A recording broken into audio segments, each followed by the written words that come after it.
Everyone for joining us. I'm really excited, I must say, that I've got this book launched today alongside my co-editors Amanda Ince and Karen Ramlackhan. But not only is it us three editors here, we also have got with us a number of contributors from literally all over the world, and I'm really excited about that too. I'm going to quickly just go around. Maybe people can just wave so that people can see where who everybody is. So we've got from South Korea, Youngduk On. We have got from Chile, Roxana Balbontin. From New Zealand, Carrie Swanson. From Sweden, Sofia Eriksson Bergström. And Marie Lundgren. Thank you very much. And I've also got, so maybe just for the sake of completeness, a couple of waves from my editors as well. Amanda Ince, who's in the UK currently, and Karen Ramlackhan, who's in the United States. And I've also got the pleasure to introduce to you Tom Doost, who I'm going to introduce to you formally in a second, who's from the Institute of Imagination, also in the UK. So just very briefly, this is it. This is the book, Creativity in Education. I'm going to share a screen with you so that you can actually see the details of the book. And this is just me introducing what this all is about, really. We have got in this book 3 editors, 24 contributors, and we are offering perspectives from, this is why it's called international perspectives. We're offering perspectives from New Zealand, Austria, Botswana, Chile, China, Finland, Hong Kong, Malawi, Mauritius, Namibia, Qatar, Sweden, United Kingdom, and the United States of America. So it's really quite a comprehensive book, given that it's only 236 pages, it's a wealth of information, and I do hope that people can take the most of it. If you want to have your copy, it's free to download. I'm going to share with you the links that are on the slide as well in the chat box, so you can have the link directly, but you can also use the QR code to get to that link there. It's free to download from the UCL Press, but if you do want to have paperback or hardback copy, there's a code there for the print copies. And I will share the link to the slide as well, so you can access that at home. And one last thing, I've had lots of people comment already on the cover, on the cover art and the cover of the book. And people are really excited about that too. So I would like to say thank you very much to Frank Dolphin for creating the artwork for us and for allowing us to use it. One last thing that I'm really happy and proud of as well is that we had Professor Vlad Glavinu, who is the person about creativity research, write the foreword for it as well. So it feels like a nice endorsement. So just to say, the book really is there, from my idea as to how I began with this. It was really, I felt that I like creativity, I like creative work, I do a lot of around that, and I felt like we're all talking about creativity, but we're not really teaching how we teach it. Everybody's expected, their learners, to be creative, but then how do we actually help others to foster and encourage creativity in their learners? So that's something that I was interested in. And it just so happened that I sat down over lunch with Amanda. And I said to her, I really am annoyed that there is no book out there. And somehow over this lunch, we started fleshing out the idea. Amanda, do you want to come in at this stage?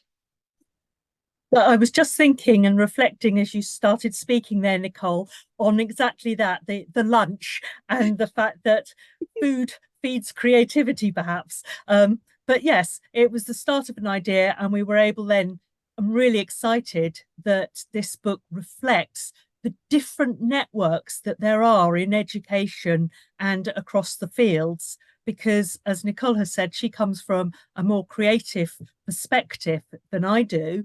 I come very much from an education perspective, and education from early years right the way through, all the way up to postgraduate and education in the community and things like that. So it's really exciting to see how these perhaps different fields can meld together so effectively and in such an exciting way, drawing on both our colleagues internationally, but also I'm really excited as well that some of our alumni have also contributed as well. And that takes us nicely into how those networks bring in our third editor, Karen.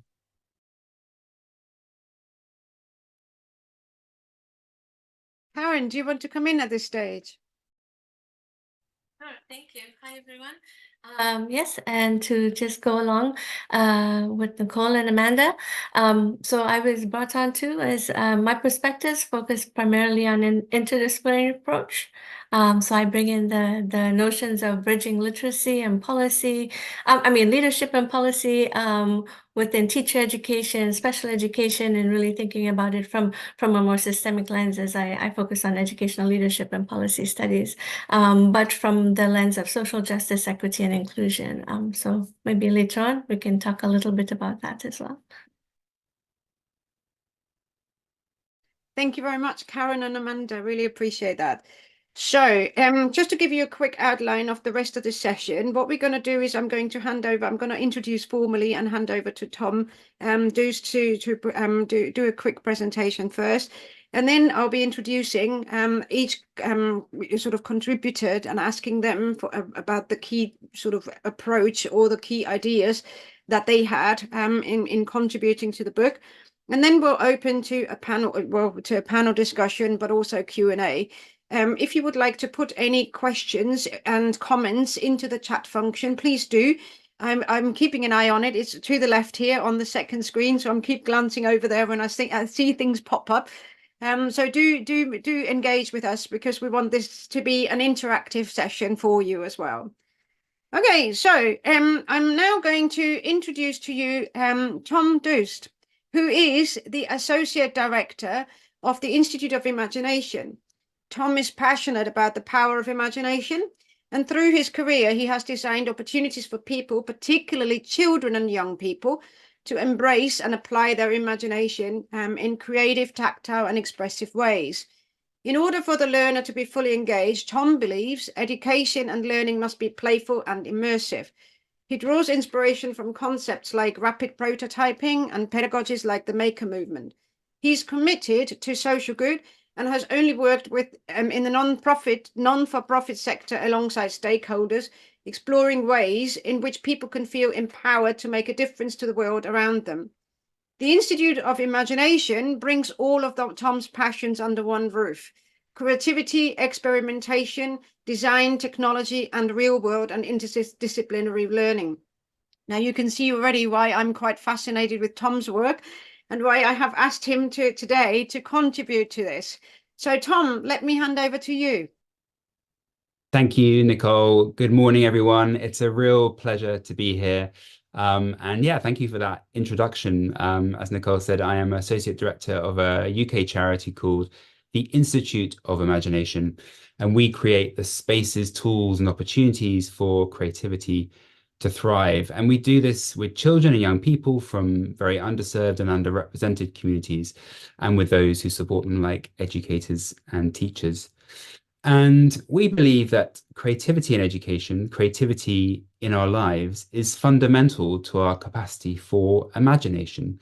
And so without this, we risk the slow erosion of our unique human faculty of imagination.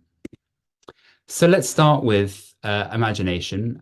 Here at the Institute of Imagination, our definition draws from our late and great patron, Sir Ken Robinson. He talked passionately about imagination being our capacity to bring to mind things that are not yet present, to be able to step outside of our current context and revisit the past or anticipate the future. It's a faculty that separates us from any other species on this planet, and yet in our education systems, particularly here in the UK, we find the spaces for imagination are shrinking. And at a time when reimagining our future has never been more important, we need to ensure that future generations are exercising their imagination muscle. Perhaps the best example of why we need imagination now is artificial intelligence. AI can handle large repetitive tasks brilliantly, much better and much more effectively than humans can. But humans can harness their imagination and imaginative faculties to navigate uncertainties, to think critically, and to cultivate the skills that machines can't replicate. This is why creativity is so important in education. And we define creativity as applied imagination. When we apply our imagination, we are bringing to life what we have imagined. We're not only bringing to mind new ideas, we are making them tangible and real by creating something, by creating a construct. And as Vlad Glavino shares in his foreword to this book, who Nicole mentioned, to be creative is to bring something into being. And Vlad also talks about creativity in education as a means to cultivate oneself, one's abilities, passions, interests, and future possibilities. So it's great to read the examples in this book that reference this kind of approach to cultivating imagination and creativity.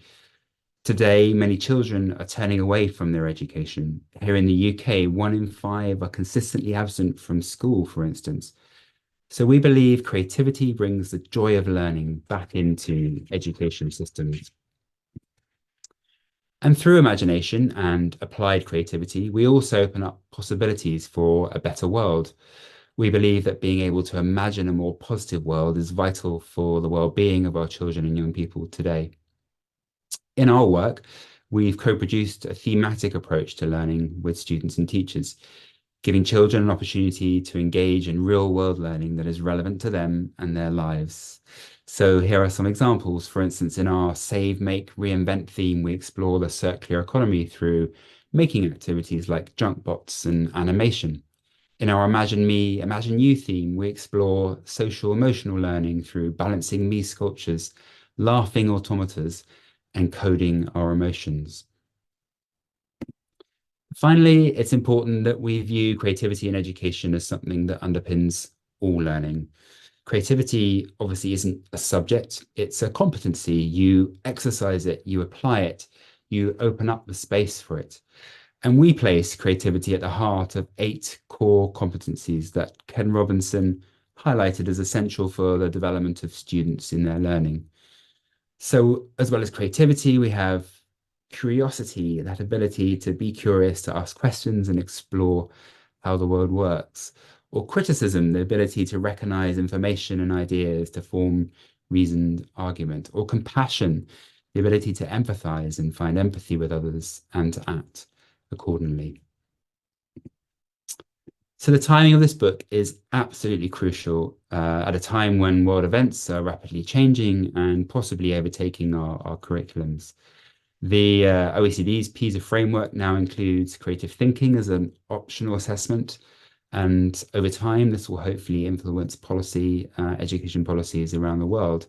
However, we can't wait for that. We need courage in schools and learning settings. We need senior leaders to empower their staff to integrate creative practice into learning. Teachers need to regain agency, be given permission to develop their creative practice. There are also so many great examples of creativity in education happening globally, and it's fantastic to see the rich examples shared in this book. So I hope with this book launch and this discussion that we are seeing a new dawn of creativity across all of our learning systems. I believe personally that it's absolutely vital for all of our futures. Back to you, Nicole. Thank you very, very much, Tom. I really appreciate that. And it's lovely to hear, you know, the endorsement that you are giving us, saying that this book is so timely. I mean, it was quite a while ago that we started dreaming this up. So for some of us, it probably feels like actually, you know, it's been a long journey to get to this stage where it's now being launched finally. Because obviously the manuscript was already in the works for a long time. But yes, I do appreciate that. You know, there's still a lot to be done around creativity in education generally.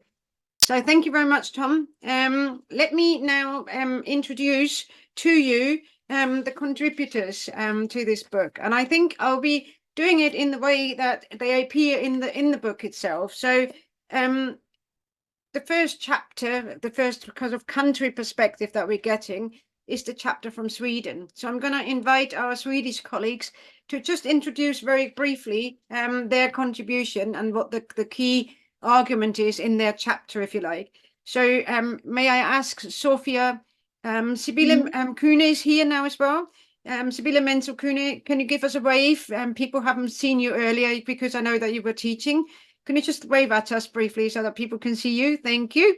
And Marie Lundgren. So Sophia, Sibylle and Marie, if you want to just take this away about your chapter, which was called Teach About Creativity or Teach Creatively in Sweden. Does it have to be a contradiction? So our chapter, do you hear me? Good. Yes. Aims to describe a course in the final semester of the preschool teacher program and the course is called Play World and Play as Phenomenon and Tool in Preschool Education. And from the beginning, when planning for this course, we wanted to create a course where students would not only read about and hear about play, but also would be more exposed to and affected by play. So we also wanted to weave together theory and practice, so those two aspects would emerge as a unit for the student. But we have in this chapter metaphorically described this course as a weave, where the threads in the weave symbolize different tools that the student teachers can use to weave the content of the course into a completely more personal pattern. And we also describe that the course has two different exams, and one is more practical, where the students plan for like play workshops for invited children. And the other one, the final exam, is more like the students write about applying theories to different cases, and they are also tasked to make their own process of learning throughout the course visible. So in variety of ways, we as teacher educators have designed this course with some like fixed structures that create a clear framework within which students, teachers can act creatively and independently. So regarding the view that creativity develops in interaction between people, I think, or I hope, we have developed a working method in this course in terms of collaborative learning. And just to sum up, to come back to the question whether it is a contradiction to teach about creativity or teach creatively, we believe that just as similarities between the act and the object of learning, there is also act and object of play, and we think also that there is an act and object of creativity. So for example, the didactic tools in this course, the threads in the weave, so to say, work as different acts of creativity. So teaching about creativity or teaching creatively, as we call the paper, demonstrates maybe the duality that exists, and that creativity can be considered as an object when we teach about creativity, but it could also be considered as an act when we teach creatively. So with an awareness of this dynamic duality, we believe this need to be regarded not as a contradiction then. So that might be the core of the chapter. Thank you very much. Thank you very much, Sophia. I really, really appreciate that. Thank you. So the next chapter I'm going to hand over as the next chapter in the book is called Creativity and Curriculum Integration in the case of Gymnasium in South Korea. And for that, we have got Young-Duk On, who is going to be talking very briefly about that. Yes, I'm going to be talk about my chapter very briefly because they're going to be reading the chapters when they are listening to my presentation or after that. I was involved in national projects like developing national curriculum, and we introduced like the key competencies at the national curriculum. And one of the major goals is to nurture an integrative and creative person. But in our institution, the Gyeonggi National University of Education, our students are future primary school teachers. We say that, okay, we want our kids, our children to be creative, but we are providing very departmentalized and very knowledge-oriented approaches. So we, as faculty members, have to use our creativity. Like, okay, let's do something different. Our courses are so much departmentalized, and then our students are just taking courses, and sometimes they do not know why they are doing this. And so we put a space. It's a physical space, like a museum, like a museum. It's like a gallery. And we use this space so that our students who are the pre-service teachers could make connections between what they learned and who they are. In the title, it says curriculum integration, but it does not mean that we are putting stuff like math and science and social studies all together. That is a very narrowed definition of curriculum integration. So that's how we thought about creativity thought about the curriculum integration from the lens of creativity. But you can definitely read more about the details, but I just want to say that we use a specific space in the museum, and this space became the hub for partnerships between university and the local communities, and the hub for integration between the academics and then their real life, or something like that. So they will learn more about that. Thank you very much, JD. I really, really appreciate that. Now, one of the features in this particular book, I mean, it is creativity in education, international perspectives. What we did was we asked people to contribute chapters, but then we organized respondents. And as it happens, we've got one of the respondents here to JD's chapter. So from the perspective of South Korea, we had this chapter, and then we had the response from the perspective of New Zealand. And I'm not going to say Aotearoa very quickly because I'm always stumbling over the letter, so I do apologize for that. But Carrie, would you like to come in at this stage and comment on how you have found the process of writing the response and how you contributed to this chapter? It was quite an interesting process because we actually had to unpack what the actual chapter was about in a critique, and then map that critique and ideas onto our own culture. So we were thinking initially, this is about curriculum change. It's about pedagogical approaches, and it's thinking as curriculum changes, how do we as pre-service teachers actually adapt and think about the ramifications, and think about how we support our teachers to give them something in their kitty, as we would say, or their backpack to take away into their classroom. I did like that it was an active learning space, that the students were able to go and make meaning.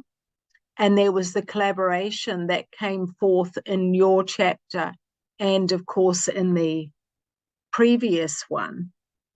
It wasn't as easy to see in the chapter whether it was effective,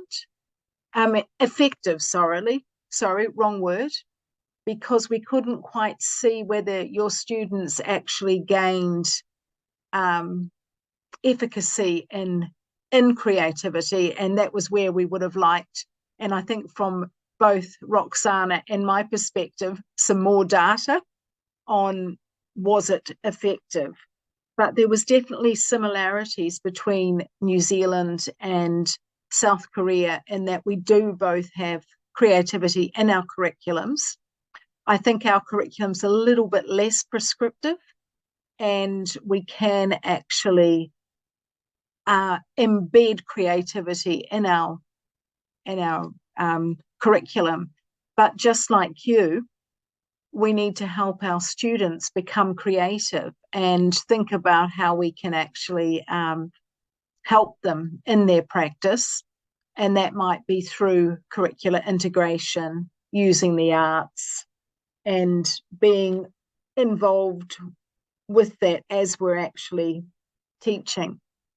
I guess a takeaway point would be it's quite hard as a beginner teacher to actually balance teaching curricular subjects and teaching in a creative way. And it does take artistry. And my students are not very good at doing creative things without assessment attached to it. So I don't know whether anyone else has that particular problem, but it was a nice exercise that actually took quite a lot of intellectual thinking to do justice to our authors that we were commenting on. Thank you. Thank you very much, Carrie. And I think, I mean, for me, this was the beauty of this project. It was logistically not easy, I admit that, but it was the beauty of the project to have all these different perspectives and to be able to kind of say, look, our countries may be different, our circumstances may be different, but we still learn from each other and we can still draw things from one another. And that's what I really personally liked about this. This is the beauty also of being chairing a discussion or a presentation, because I can just chip in whenever I feel like it. So I'm going to hand over to chapter number 4 in the book, which is called The Role of Creativity and Innovation for Teaching in Disruptive Times. That is the case of Chile. And the author for that was Roxana. Please come in, Roxana. Hi, everyone. Good morning, everyone. Well, I'm Roxana from Chile, Roxana Valmontin, and I wrote this chapter with my colleague Christian. He couldn't be present today with us, but he sent his regards. Well, first of all, I would like to say that when I heard about the call for chapters for this book, I thought that it could be very interesting to be part of this big international discussion by sharing our experience as a country. And the first questions that came to my mind was, are we encouraging creativity in our educational system? And specifically, as teachers, educators, we ask ourselves, are we preparing creative teachers? And sadly, the answer was probably, we are not doing enough. Our chapter, titled The Role of Creativity and Innovation for Teaching in Disruptive Times, the case of Chile, explores the role of creativity in the field of education, specifically in teacher training. We analyze 4 pre-service teachers education programs at the national level: preschool, primary education, Spanish language, and science teaching programs, to verify whether the topics and skills such as creativity, innovative thinking, problem-based education, and information and computer technology are included in formal curricula. The findings clearly establish that these areas are not considered pivotal for teacher training in Chile. The results show a very low presence of these areas in training itineraries in all the universities analyzed. These findings demonstrate a major weakness of teacher education in Chile, especially considering that the programs analyzed were expected to include more topics in creativity-related areas. Nevertheless, as part of the pedagogical courses or within the practical immersion experiences, pre-service teachers have and challenges from creative perspectives. For example, using case studies, action research, critical reflection, and school projects in their practical immersion. We argue that one of the main reasons to explain these findings is the fact that our educational system is very formal and rigid and with a tendency to excessive academization. Teacher training programs focus on the disciplines over pedagogical, professional, and life competencies. In fact, the whole educational system, not only the higher education, is very rigid, formal, market-oriented, and gives high importance to accountability through a tradition of standardized examination within the school system and accreditation bodies in higher education. This examination tradition fosters competition between schools because institutions that do better in examinations are provided with more funding opportunities. A significant number of Chilean schools prepare students for examination by dedicating a lot of time to subjects such as mathematics and Spanish language, and through reducing time spent on arts, applied technology, or complementary curricular activities that focus on the development of artistic, creative, scientific, and technological competencies. Another important aspect discussed in this chapter is the need to prepare creative teachers to face a fast changing and unpredictable world. Teachers to teach disciplines in different circumstances. Teachers training programs should foresee possible future scenarios and prepare students to face disruption, uncertainty, and crisis through solid training and incorporates life skills. It is essential that subjects such as creativity in education, innovation, resilience in education and diversity, and education for social justice have a presence in the teacher curriculum in Chile. That's it. Thank you. Thank you very much, Roxana. I really, really appreciate that. Thank you very, very much. I'll be honest, what I found interesting when I read the chapter that Roxana and Christian wrote, it was interesting for me because they were talking about the disruptive times. Now, remember, this book was written at a time where we had sort of come out on the other edge of the first sort of wave of COVID-19 across the world. So we all knew what disruptive times meant, but reading that Chilean chapter suddenly put a whole different spin on what it means to have disruptive times. Roxana didn't quite give it credit here, in terms of how difficult the circumstances are and the background context was. So I would really, really like to bring, Roxana's chapter to the fore here. Do read up on it because it is genuinely interesting as to, how creativity in disruptive times and what does that mean actually. Karen, our editor, is also a contributor. So I'm going to bring her in on the chapter, Creativity and Critical Thinking in Online Learning, Addressing Social Justice, Equity and Inclusion in a Graduate Course in the United States. And I'd like to give you an opportunity, Karen, to kind of contemplate, the use of creativity and what you've written about and how you've defined creativity in your chapter. Sure, thank you. I wrote a little bit just so that I can have a more quick way to speak since it is a little bit early this morning. I wasn't sure how attentive I will be. It's 6 o'clock in the morning. So hello again, everyone. I'll share a little bit brief description of the chapter and then particularly the approach to creativity that I used. So in this chapter, I use an autoethnographic approach to explore the ways in which online learning can be employed for graduate students to engage with social justice issues and challenges as it pertains to culturally diverse populations in school. And this is within the context of the United States and also honing in on the state of Florida as well, where I'm located at the moment. For transformative change and feasible possibilities of improvement for equity and justice to take place, interconnecting the dynamics of creativity, critical thinking, and problem solving is necessary to combat the neoliberal orthodoxy that is the driving force of education policy and practices today.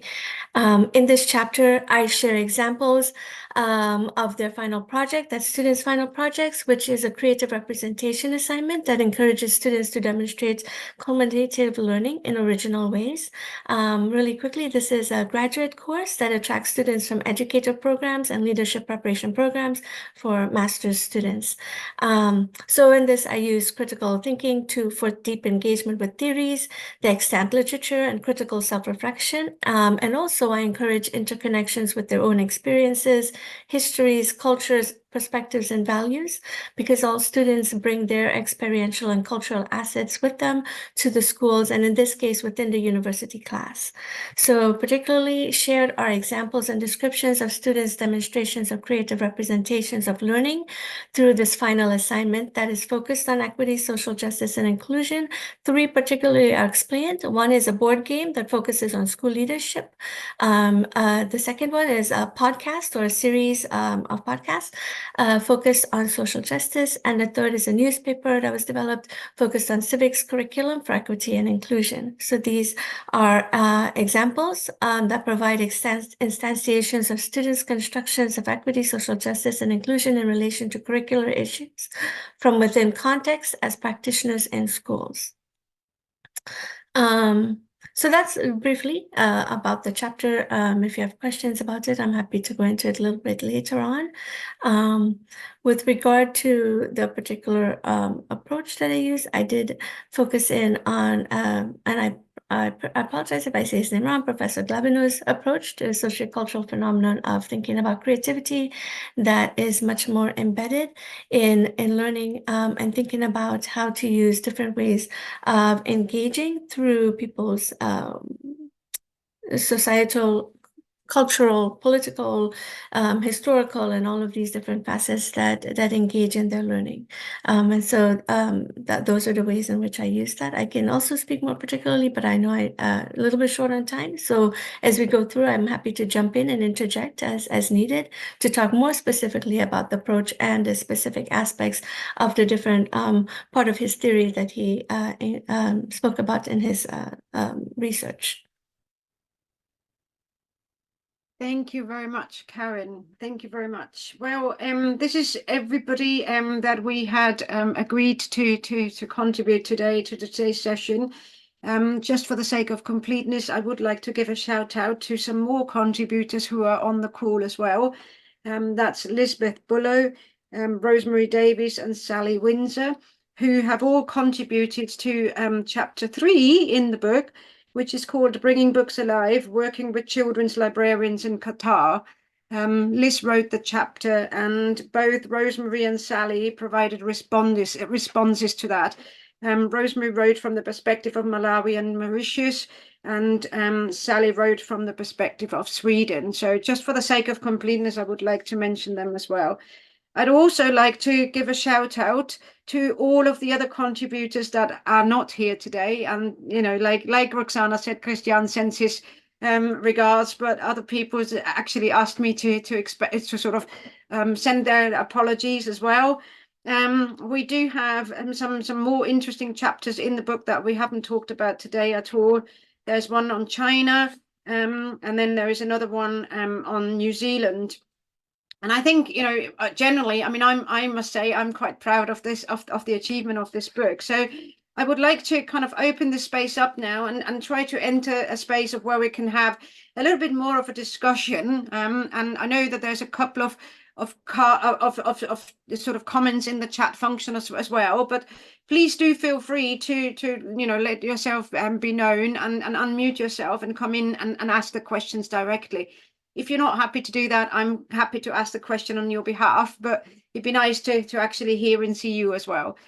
I'd like to kind of bring us back one quick thing to kind of pick up on a couple of points that were raised earlier. As we've seen throughout the book, the definition of creativity is somewhat different from your definition, Tom, that you've outlined in your presentation. And I'm not saying that ours is right and yours is wrong, or that yours is right and ours is wrong. I'm not saying that at all. But what do you take from that people, like, have such a wide variety of looking at creativity?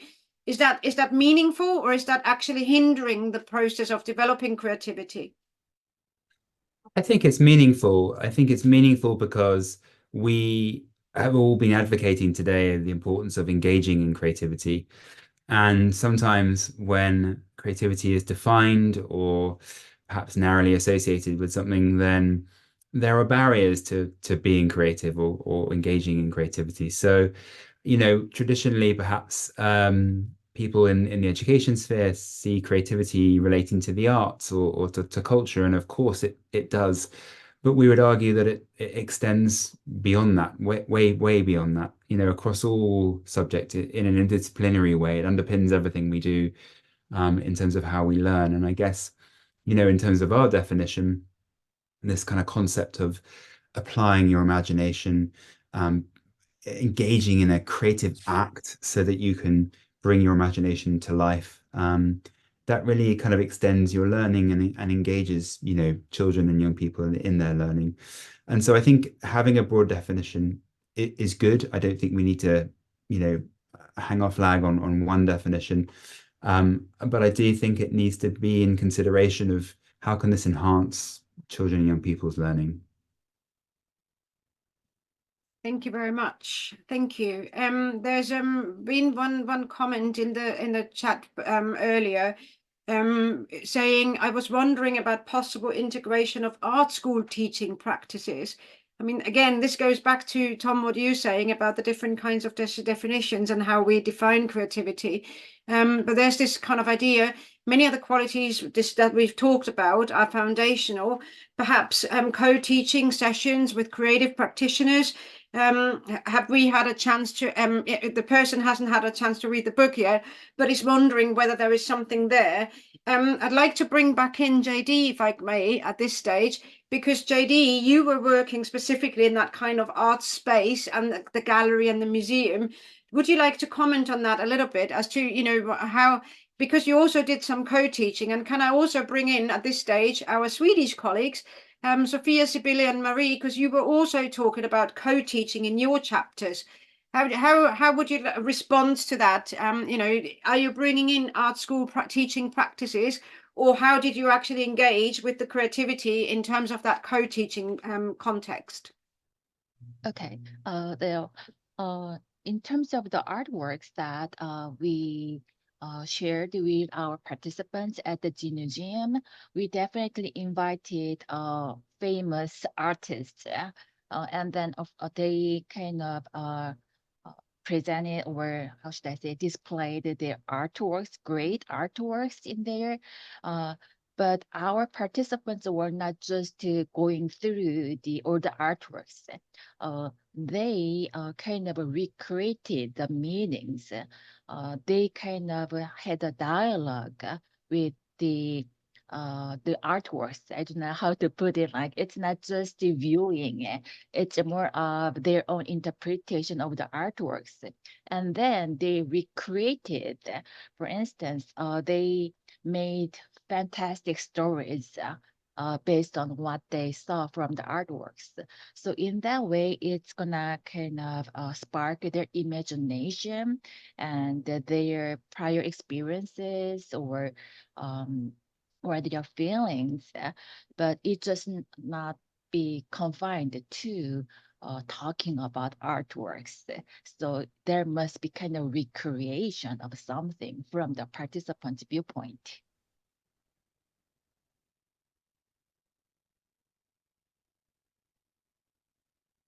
Thank you, JD. Nicole signalled to our Swedish colleagues as well, so perhaps they'd like to follow up on the question that Nicole posed, but also how JD responded. Thank you, JD. That was really helpful. My English is not that good that all of you are, but I just wanted to say that we include our we make an invite to preschools in this region, and they come here to the university, and we have the small groups with the students, and then they are making they have kind of one group of the students. They have one room where they can make the room as they like. So they have a lot of stuff bringing here, and we have a lot of stuff which they use and make fantastic creativity miljöer. What's the word for the milieu? Sophia, what's the word for that? Creative spaces or Yeah, places. and it's a very playful space. And then those children groups, they are between 10 and 12 children, and they are of the age of 4 to 5 years old, and their preschool teachers are with them. And then they are in this room and making, it can be including maths, it can be including music, it can be including social sustainability, and they can include a lot of play. Hur säger man? A lot of playfulness. Playfulness activities. Yeah. And then they also can have some reflections with the children, and they include there is a kind of uppdrag. Like missions or tasks. Yeah, the children get tasks to it's hard to explain. This was the hard part, writing the chapter. I just say it because it was hard to write so other can understand what is very easy for us to understand. It's hard for other to understand how we make this creativity with the students. And from the beginning, the students are very creative before the children are coming, and then they are ready to get this creative time when the children are coming. So it's in 2 days, we have around 100 children with their preschool teachers in different rooms then. So it's quite a lot to make it this, because we want to make it feel like it's small and cozy, because it's not a big event. Because we really want to include, that is also one of the points for the students, to include and involve their children. Thank you very Do you much. have something to say, Sophia or Marie? I really need to go on English week and speak English a lot more. To be honest, I would like to be able to speak as well Swedish as you speak English. So. You describe it so good, Sibylle. So Yes. Thanks. Thank you. Carrie, at this stage, I think I'm bringing you back in, because what Sibylle was just outlining a little bit now, and is something that JD was talking about in her chapter as well, where you're saying, well, how do we know that it actually works? So they're obviously talking about, these are the things that we do, and we're fostering the creativity. And you said, well, we don't really necessarily have the data to kind of see how that works, and how it actually filters through and goes in, if we like. How do you propose that we do that? I know that Tom shared, the OECD framework, in terms of like how we can assess creativity, but this may be a point for you to come in here, and then Tom to respond to that.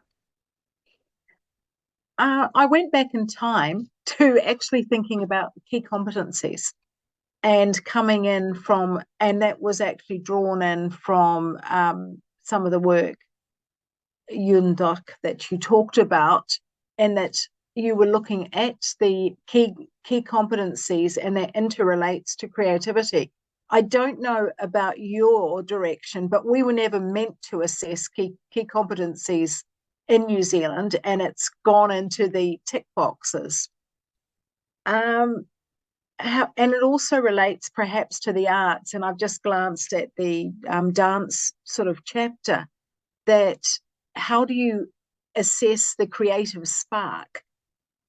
It is very hard. So you actually have to think about some of those aspects, like are you able to share your ideas? Are you able to make meaning? Is it innovative? Is it enterprising? Can you make connections with community? So those are some of the aspects that you can actually work on. Thinking of more of a STEAM connection, maker space, that you're looking for the design process coming through in these things as well. And I guess that we can't forget the empathy. Is there something in the creativity that connects us to other people? So I was looking at the other creativity coming through and thinking, can we assess some of that? Are our students able to be new ideas? We can probably assess that. But are they able to talk about the pedagogy to actually work with that? Or can they describe play or drama, which I'm a lot more comfortable in? So there are ways to actually work in assessment, but you actually have to think about, are you assessing their understanding of the theorists? Are you assessing their creativity, or how they communicate and work in groups to think of some of the other work coming through? So it's a tricky one. And I'll hand it over to Tom. Yeah, I agree. It is a tricky one. And, you know, measurement is a scientific kind of value, isn't it? And, you know, I worry that we kind of get a bit too scientific about trying to measure creativity. I mean, some people would argue, should we be measuring or trying to measure creativity at all? You know, should we just be experiencing it? But for the purpose of this debate and for the purpose of where we are in education today, I think there are interesting approaches, new approaches, and I think, Carrie, you've outlined some of those that you're doing in that context. For us, it's very much about new thinking and new ideas, so divergent thinking, and we've actually been working with graduates from Harvard University on something called a divergent association task, which isn't an assessment or a test, it's more of just a task to sort of capture how children are thinking divergently, but before kind of our intervention and after our intervention. So I think there are ways in which you can, you know, capture and quantify some of that kind of creative thinking or some of that creative measurement. But the reason why I talked about the competencies that in our presentation today was that I think it's more about identifying what's kind of spinning off your kind of creative experience. What are the kind of competencies that you're developing that are actually essential for you in life, that are going to, you know, benefit not only your learning but also your ability to slot into society as you grow up. Thank you, Tom. I'm going to chip in here now, because what I've noticed from all the presentations and the comments in the chat and from our contributors is that there's a tension it's almost like an elephant in the room, in that in having an international set of perspectives, there does seem to be an underlying sort of, I'm calling it the elephant in the room, around the assessment, because many of the chapters come from cultures and education systems where educational results are very highly prized. I'm thinking particularly of the chapter from China, for example, where we know that students have to get the highest grades possible right from an early age to have access to quality education and presumably life chances thereafter. And those that we meet at a postgraduate level at our university are those that have done well in that system and have got those high exam results. And everything that they talk about is underpinned by that. And there's definitely a tension there, because here we have chapters from, for example, the China chapter, as an example, of people trying really hard to, if you like, buck that external drive for, we've called it, I think Karen talked about, a neoliberal agenda, where quality is very much a measurement, it can be quantified. Whereas actually, from an educational perspective, there are other ways to discuss quality. And they don't have to be about, if you like, counting or weighing or ticking a box. And I think that that links very nicely to the ideas that Tom has suggested, and that one of the arguments that maybe as educators we need to make, and I'm calling this gaming the system, and maybe this is the divergent thinking and the creative approach, is that we have to justify quite often what we do and why we're doing things. And it's much easier to justify something like English or maths or Spanish, for example, in Chile, because it directly relates to exams or recognized skills or outcomes that policymakers, politicians, and perhaps the general public are familiar with. However, at the same time, there is an ongoing dialogue about 21st century skills. In the chat, for example, people have mentioned AI, and I know that that comes up in Karen's chapter as well and elsewhere in the book. And these challenges of, oh my goodness, how are we supporting children to be the best they possibly can in the future that we can't possibly imagine, perhaps? Or maybe we can, but we're not going to know that we're right. And in the meantime, we have to do the best we possibly can by the generation. And maybe it's about, they need to be able to communicate in all sorts of different ways that we haven't perhaps thought about. They need to be able to work with other people. And I like the idea that came through from several of the contributors about this weaving.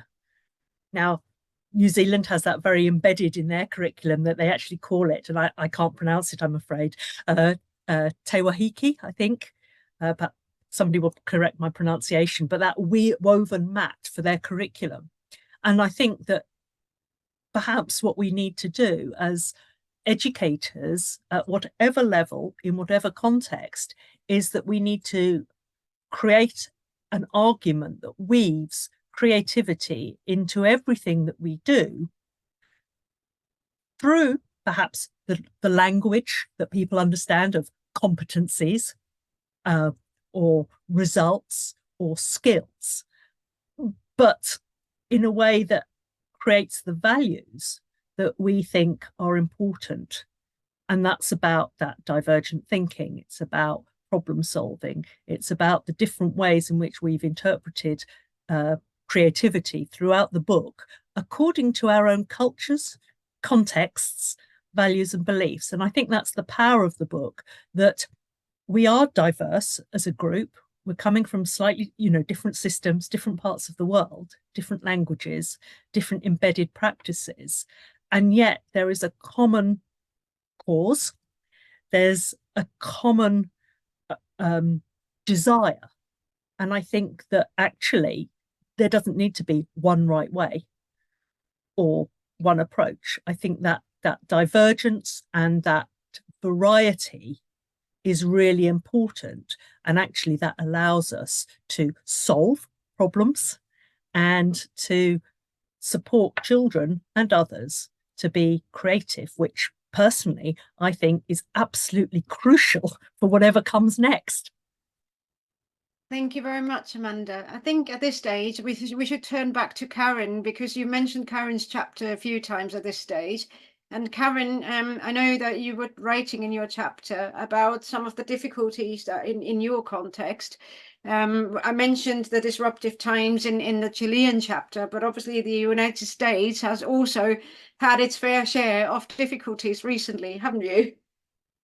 Oh, absolutely. Yes. Thank you, everyone. And I wanted to, so I'll tie in a little bit of that chapter. So, you know, in the chapter 5, when I talk about equity and social justice and inclusion, it's really thinking about what that means in this context of who is marginalized and how our marginalized populations are embedded in schools and have a sense of security and belonging in our school system. So students in the program are primarily in educational leadership program, but also in graduate programs specific to different subject areas and foci, such as subject areas like math, science, but also things like curriculum and leadership, literacy, that sort of thing, including technology.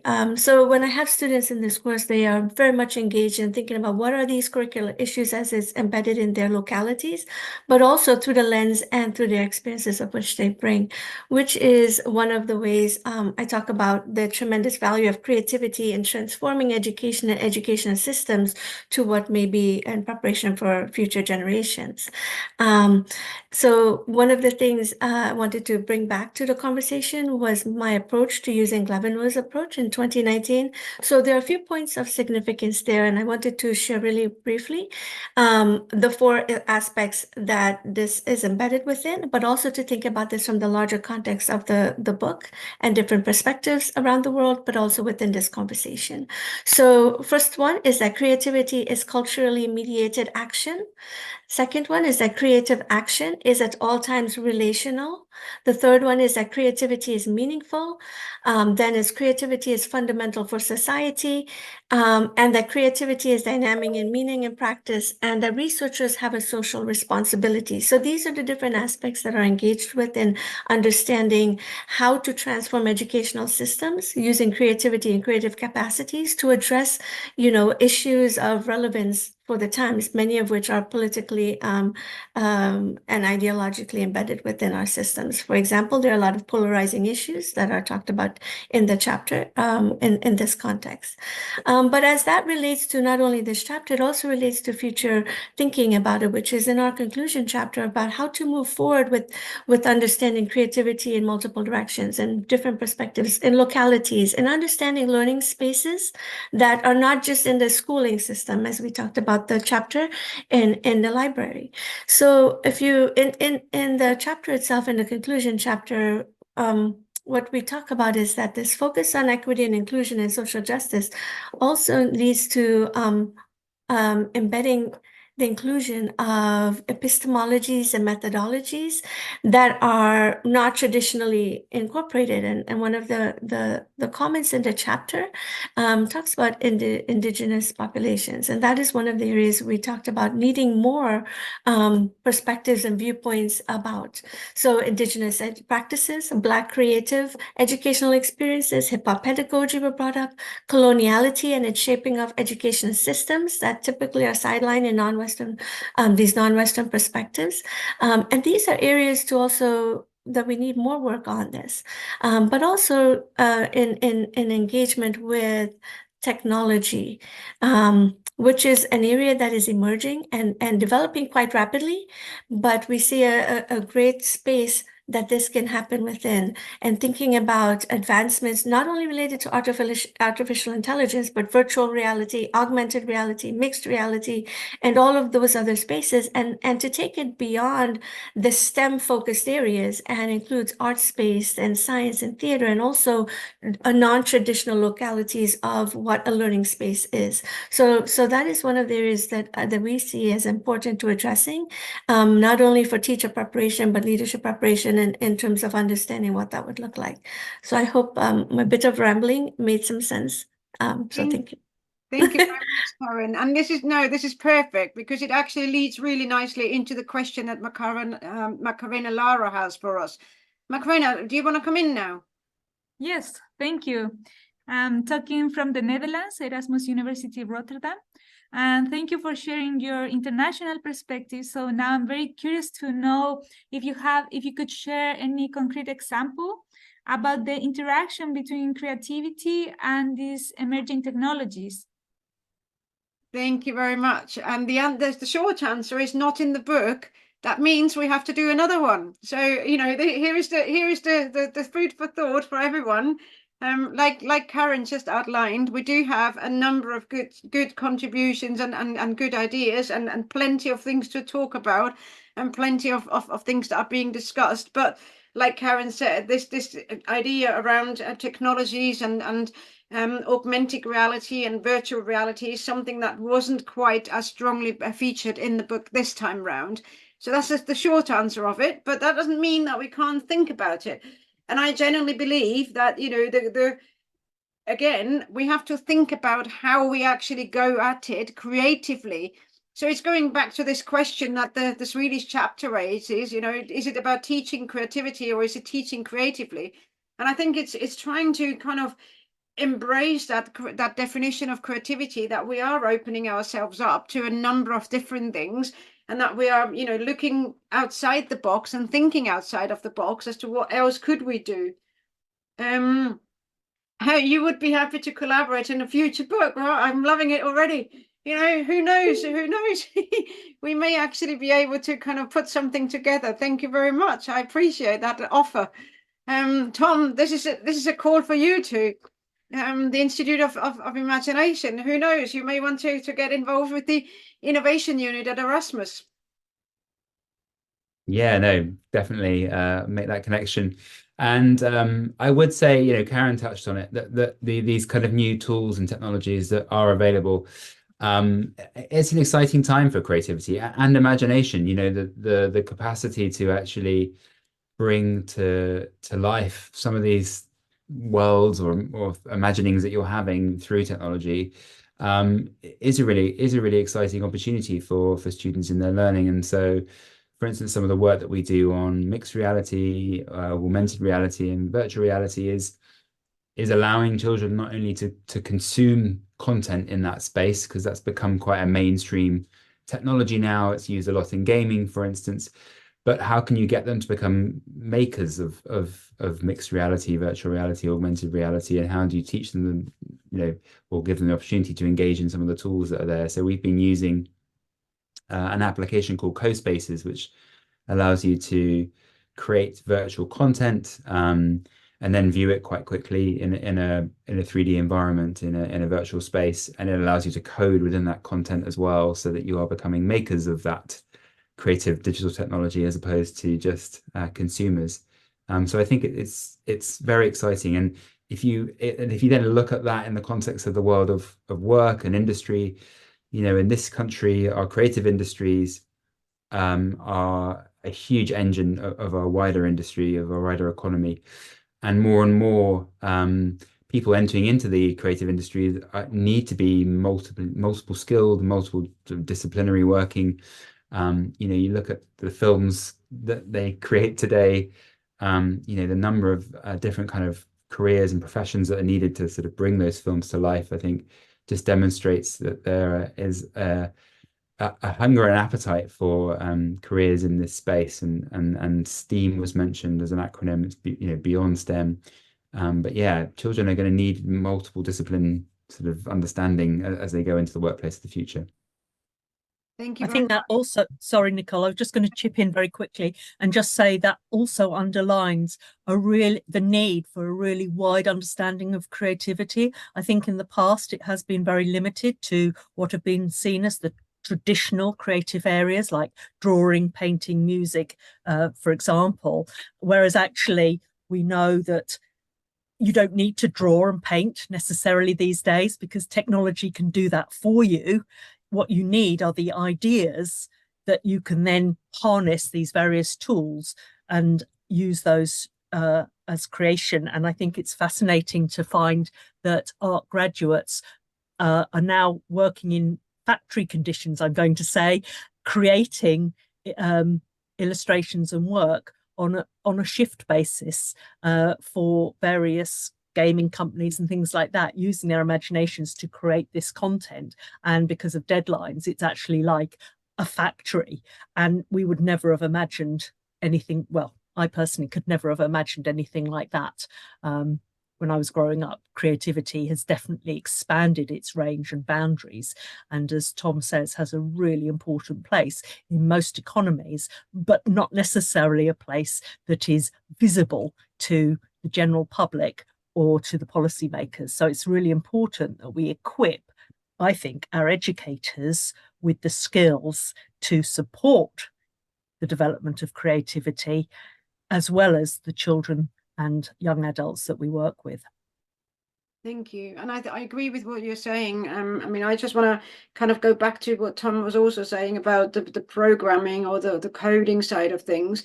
There was a real push a few years ago where, you know, the Raspberry Pi was becoming a big thing. And also the Bee-Bot in primary schools was really, really popular. And it was great. The Bee-Bot is a little kind of robot thing that you had to program. Very simple, but a primary school child and in the early years would have been playing around with that and pressing the buttons to see what happens to the robot then. So this is kind of the basic functions of how you code. So it's generally, there was a genuine push for those things. And then for some reason, unfortunately, a lot of those things sort of fell off the grid a little bit. And this is where I felt we need to bring that back. And I know that, you know, the assessment criteria and the curricular development aren't necessarily there, and the policies aren't necessarily there to support that kind of work. But at the same time, I felt like when I was speaking to colleagues, everybody's doing so much in trying to kind of foster that creativity in the classroom, whatever that classroom looks like. You know, for some of us, this is the early years classroom. For others, it's the postgraduate teaching classroom. And for others, again, it's actually the dance studio. But ultimately, you know, that learning environment, actually, I should also say, for some of us, it's the library. So it's a case of, you know, there is different kind of classroom, looks different in different ways. But ultimately, all of us were kind of trying to do that work around bringing those elements back into the classroom, even though they sometimes do get squeezed out of the curricula and of the developments. Now, I think this is quite a nice way here to kind of, I'm quite aware of the time, and I do want to make sure that we're finishing on time rather than late. I'm kind of trying to wrap this up briefly and just ask Karen and Amanda as the editors to give us the final word of what you would like to say to all of our contributors and to all of our respondents for this book. And I would just like to finish off by saying thank you very much to all of you for being here today and for doing all this work throughout the entire time in getting this book off the ground. Karen, I hand over to you. Thank you. Thank you, everyone, for being here today and for all the amazing work of the contributors, book chapters and responses. For me, this was a fantastic opportunity to learn what creativity looks like, what it is and what it looks like in different localities around the world, and really more particularly to understand the importance of developing creative capacities in teachers and leadership in educational systems, and to transform systems for future generations in ways that are very open-minded and just, you know, makes it a very exciting place to be, because there's so many opportunities there. And I appreciate this learning opportunity for me to read the chapters and to engage with it in all these contexts. And so I thank you all for expanding my thinking, my learning, and being part of one of the co-editors of this book. So thank you all. And I look forward to reading more of your work and what happens in your places of learning, in your spaces of education. Thank you all. Thank you very much, Karen. Amanda, you've got the last word. Thank you very much. I don't know, you will have noticed that this text is published by UCL Press, and Nicole and I and Rosemary and Liz are all affiliated with UCL University College London. And our strapline as a university is disruptive thinking. since 1826. And I think that that really sums up this book for me. It's the opportunity to bring people together, to start a conversation, to make links and connections so that we can continue to disrupt through innovation, collaboration, and communication across the world, and particularly using, I see it, creativity as the tool, the Trojan horse, if you like, to enable all of these things to bear fruits in the future.